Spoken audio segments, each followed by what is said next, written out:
des dossiers d'actualité qui touchent les producteurs et productrices acéricoles, il y a d'abord la livrée des forêts. Vous le savez, c'est une chenille en fait indigène, donc c'est une chenille qui vient d'ici, qu'on connaît bien.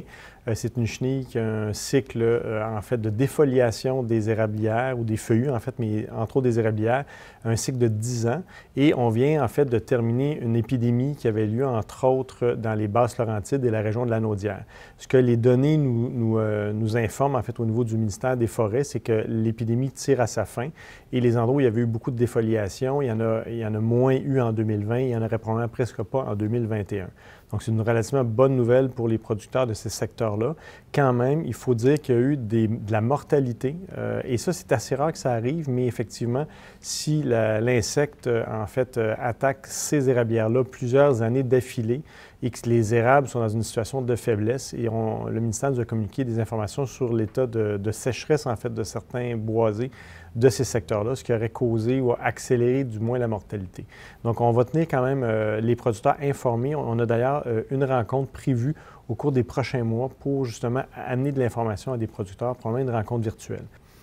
L'autre dossier important aussi cet automne, c'est en fait un nouveau règlement que le ministère de l'Environnement vient de rendre public.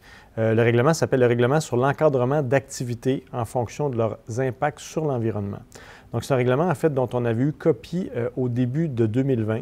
Il y a eu une consultation publique au Québec. Et nous, dans le cadre de cette consultation-là, on a écrit un mémoire parce qu'il y avait des choses là-dedans qui n'habillaient pas du tout les producteurs acéricoles. Donc, on a fait un lobbying pour défendre notre point de vue à cet effet-là.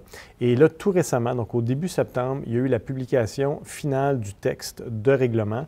Et on n'est pas tellement satisfait du résultat parce que force est de constater que le ministère n'a pas vraiment écouté nos revendications à cet effet-là. Donc, il y a tout à l'heure actuelle, il y a tout un échange, communication, d'informations entre le gouvernement et nous à cet effet-là. Mais on est encore au tout début parce que, comme je vous dis, ça fait seulement quelques semaines que le règlement final a été publié. Aujourd'hui, mon objectif, c'est de vous communiquer les bases d'impact de ce règlement pour la production acéricole. Et au cours de la tournée d'hiver prochain, on vous reviendra avec des éléments plus précis sur qu'est-ce qu'on devrait faire et quelles sont les autres étapes pour essayer de corriger un peu, je dirais, les lacunes de ce règlement important-là. Donc, rentrons dans le détail. Donc, d'abord, les érablières, selon le nouveau règlement, sont divisées en 3 grandeurs d'entreprise. Donc, il y a les 20 000 en taille et moins. Il y a les 20 000 à 75 000 en taille et les entreprises qui ont plus de 75 000 en taille. En fonction de la grandeur de votre entreprise, vous allez avoir des nouvelles exigences. Entre autres, ceux qui ont 75 000 en taille et plus, on parle d'environ 150 érablières au Québec sur 7 500. Dorénavant, vous aurez besoin d'avoir ce qu'on appelle une autorisation préalable pour pouvoir exécuter votre travail de producteur acéricole. Cette autorisation-là devra être accordée à l'entreprise suite au dépôt d'une demande. Et cette autorisation-là sera valable tant aussi longtemps que votre entreprise ne changera pas de forme ou de grandeur ou que les opérations seront à peu près, toute fin pratique, identiques d'une année à l'autre. Donc, c'est une nouvelle démarche qui n'existait pas avant et ça s'en viendrait pour les entreprises de 75 000 en taille et plus. Maintenant, si vous êtes entre 20 et 75 000 en taille, ce qui est quand même une bonne quantité de nos membres, il va falloir faire annuellement ce qu'on appelle une déclaration de conformité. C'est-à-dire que vous n'aurez pas besoin de demander l'autorisation au ministère, mais vous aurez besoin de déclarer que vous êtes conforme. Donc, il y aura un document à remplir. Et un peu comme la première catégorie, cette déclaration de conformité-là devra être produite tant aussi une fois et elle n'a pas besoin d'être reproduite tant aussi longtemps que votre entreprise ne change pas de forme ou de grandeur de façon significative.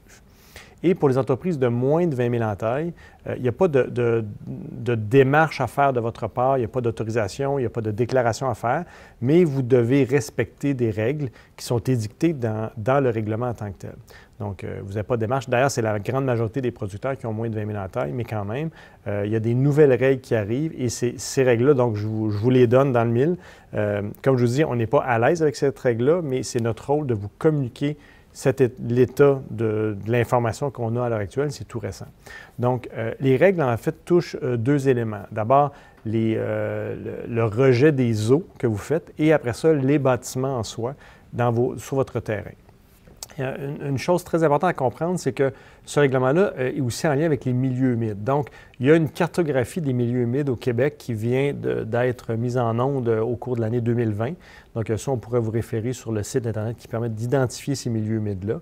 Mais ce qu'il faut réaliser, c'est que ça se peut que votre érablière ou une partie d'érablière soit construite dans un milieu humide. Et là, soyons clairs, un milieu humide, ce n'est pas nécessairement un marécage ou un marais. Ça peut être aussi une forêt qui est relativement humide. Donc, c'est souvent des bas de pente, où est-ce qu'on voit l'apparition de beaucoup, par exemple, de plaines d'érables rouges. C'est souvent des bas de pente parce que la plaine est un arbre qui tolère beaucoup plus l'eau que l'érable à sucre traditionnel. Donc, vous pourriez avoir un milieu humide chez vous sans qu'il y ait nécessairement un marais ou un marécage dans votre érablière. Donc, il faut d'abord voir à cet effet-là si où est-ce qu'il y aurait des milieux humides chez vous.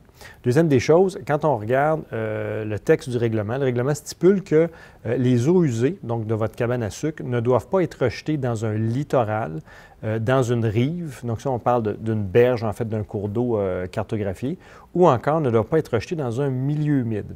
Alors, donc, d'où l'importance d'identifier s'il y a des milieux humides chez vous. Maintenant, quand on dit les eaux usées, il n'est pas précisé au règlement qu'est-ce qu'on entend par eau usée, parce que d'un côté, ça peut être les eaux de votre système sanitaire de toilette, mais ça peut être aussi des eaux de lavage. Donc, quand on pense à lavage, on peut penser au lavage du plancher de votre cabane, on peut penser au lavage de l'évaporateur en soi, ou au lavage encore de l'osmose, qui génère forcément des rejets qui contiennent du savon. J'y reviendrai plus tard. Il faut aussi réaliser la notion, quand on transforme de l'eau à travers une osmose inverse, il y a du rejet aussi de filtrat, qui est de l'eau pure essentiellement. Donc, est-ce que c'est considéré vraiment comme une eau usée? Nous, on pense que non, mais le règlement ne précise pas si l'eau filtrat qui vient de l'osmose est une eau usée ou c'est seulement de l'eau qui a été traitée finalement. Alors ça reste à préciser, on va revenir là-dessus au cours des prochains mois.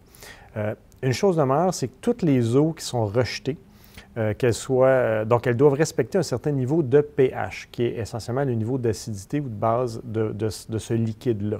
On sait que de l'eau neutre, donc de l'eau de source, c'est environ à 7 de pH. Si on descend en bas de 7, c'est considéré comme un liquide acide. Si on est en haut de 7, c'est considéré comme un liquide alcalin ou basique. Donc, et dans les érablières, essentiellement, quand on parle d'acide, c'est souvent des acides qui sont utilisés pour ôter la pierre à sucre sur les évaporateurs. Donc, c'est souvent des acides ou du vinaigre, par exemple, qui est un acide aussi. Donc, on se sert de ces liquides-là. Et à l'autre extrême, les bases sont utilisées, entre autres, comme savon, soude caustique pour le nettoyage des membranes d'osmose inverse. Donc, c'est souvent deux produits que vous utilisez dans votre érablière. Et dans le fond, ce que le règlement dit, c'est qu'il faut, quand vous rejetez des eaux usées dans l'environnement, ces eaux-là doivent avoir un pH entre 6 et 9,5. Et souvent, dans l'osmose, quand on fait un savon, on est plus dans les eaux, justement, de 10, 11, 12. Et quand on utilise des acides pour nettoyer l'évaporateur, on est en bas de 6. Donc, il y a une exigence nouvelle qui dit que quand vous rejetez ces eaux-là, vous devriez les tamponner, les ramener dans la braquette 6 à 9,5. Donc, ça se fait relativement facilement, mais c'est une étape de plus qui n'existe pas à l'heure actuelle. Et ça, là-dessus, on est en train de faire une recherche pour voir comment on peut outiller davantage les producteurs pour répondre à cette exigence-là, ou à tout le moins voir comment cette exigence-là peut être appliquée ou applicable dans les érablières, parce que c'est loin d'être évident, c'est tout nouveau. Ça, c'est pour la partie donc rejet d'eau. Maintenant, pour la partie construction de bâtiments, il y a une nouvelle exigence qui est assez contraignante. La première, c'est ce qu'a dit quand on est en fait dans un milieu humide. Donc, et souvent, rappelez-vous, vos stations de pompage et des fois même la cabane à sucre sont situées dans des bas de pente. Donc, les chances que ces bâtiments-là soient dans des secteurs d'érablières qui sont considérés comme milieu humide sont fortes.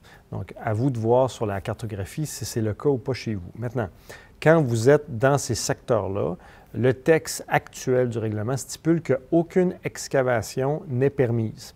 Donc, notamment pour autant les fondations que pour l'enfouissement de canalisation ou de fils. Puis on sait que l'enfouissement de fils ou de canalisation d'eau ou d'eau d'érable ou d'air, c'est pas mal la façon de fonctionner aujourd'hui pour les entreprises modernes et efficaces. Donc, comment faire pour être capable d'enfouir ces canalisations-là tout en étant dans des milieux humides? On a des grandes discussions à avoir avec le ministère de l'Environnement à cet effet-là, parce que le texte ne nous le permettrait pas à l'heure actuelle, ce qui est un non-sens selon nous. Maintenant, quand on parle d'excavation pour faire des fondations, encore une fois, beaucoup de stations de pompage donc, sont sur des fondations. Donc, oui, il y a des techniques pour avoir des boîtes qui sont déposées sur le sol ou sur des blocs de béton, mais beaucoup de producteurs ont des fondations sur leur bâtiment. Et à l'heure actuelle, quand on est dans un milieu humide, ça serait théoriquement interdit à l'avenir. Donc, comment faire pour dénouer cette impasse-là? On y travaille. Et le dernier point, et non le moindre, c'est la superficie des bâtiments. Donc, non seulement les fondations sont maintenant interdites selon le texte, mais en plus, la dimension des bâtiments est maintenant régulée. Et ce qu'on dit dans le règlement, c'est que, en fait, ce que le règlement stipule, c'est que dès qu'on est dans un milieu humide boisé, un bâtiment ne doit pas excéder la grandeur de 30 mètres carrés. C'est-à-dire, en pied, c'est un bâtiment de 18 par 18. Donc, ce qui est encore une fois un non-sens. Pour une station de pompage, 18 par 18 peut être relativement acceptable pour des petites stations, mais quand on parle de cabane à sucre, évidemment, ce n'est pas recevable comme norme. Donc, on doit travailler avec le gouvernement pour voir comment ce règlement-là peut être indexé ou amendé pour faire en sorte qu'on puisse continuer à faire nos opérations acéricoles. Et Dieu sait que s'il y a quelque chose qui ne nuit pas vraiment à l'environnement, c'est vraiment nos activités en forêt. Donc là-dessus, restez bien branchés au niveau des PPAQ. Durant la tournée d'hiver, on aura forcément des réponses à tous ces questionnements-là qui viennent d'être soulevés. Ceci étant dit, sans vouloir, dans le fond, être trop négatif, on a quand même, comme à chaque année, on fait un sondage de satisfaction des producteurs. Et cette année, en fait, c'est AGECO, de nouveau, qui a fait le sondage au mois de mai, donc juste après la récolte. Donc, autant il y a des questions de poser sur le niveau de production des producteurs, il y a des questions également qui sont posées à 1500 producteurs sur le niveau de satisfaction des membres par rapport à leur organisation. Donc, cette année, le sondage est assez clair. 84 des gens interrogés se sont dit satisfaits, voire très satisfaits du travail de leur fédération. Donc on vous en remercie de ce résultat quand même assez élevé. Et particulièrement, on a posé cette année une question par rapport à la COVID, donc voir quel a été votre niveau de satisfaction sur l'information qu'on vous a donnée par rapport à la COVID-19. Et 90 des gens, dans ce cas-ci, ont dit qu'ils étaient satisfaits, voire très satisfaits de ce niveau de communication. Donc c'est un peu notre bulletin à nous. On constate qu'avec des chiffres comme ça, bien, on a réussi à au moins envoyer la bonne information aux producteurs pour qu'ils puissent bien gérer toute cette pandémie-là au niveau de la cabane à sucre. Maintenant, en terminant, quelques mots sur nos prochaines rencontres.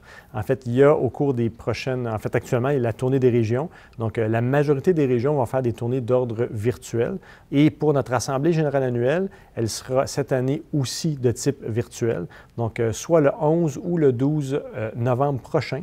Donc, du côté des délégués qui sont issus des régions, à l'heure actuelle, on pense qu'on serait capable de les réunir dans chacune des régions, dans des salles, pour qu'ils puissent donc échanger entre eux et participer à des votes d'orientation de notre organisation.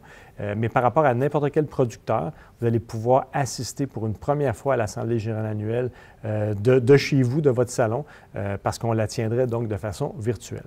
Donc, d'autres informations vont être à venir à cet effet-là. Donc, vous allez avoir l'avis de convocation, vous allez recevoir toutes les informations concernant donc cette assemblée le 11 ou le 12 novembre prochain.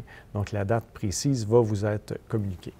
Donc là-dessus, je vous remercie infiniment d'avoir été avec nous. Et si vous avez des questions, communiquez avec votre région ou avec les PPAQ au numéro et adresse courriel que vous connaissez déjà.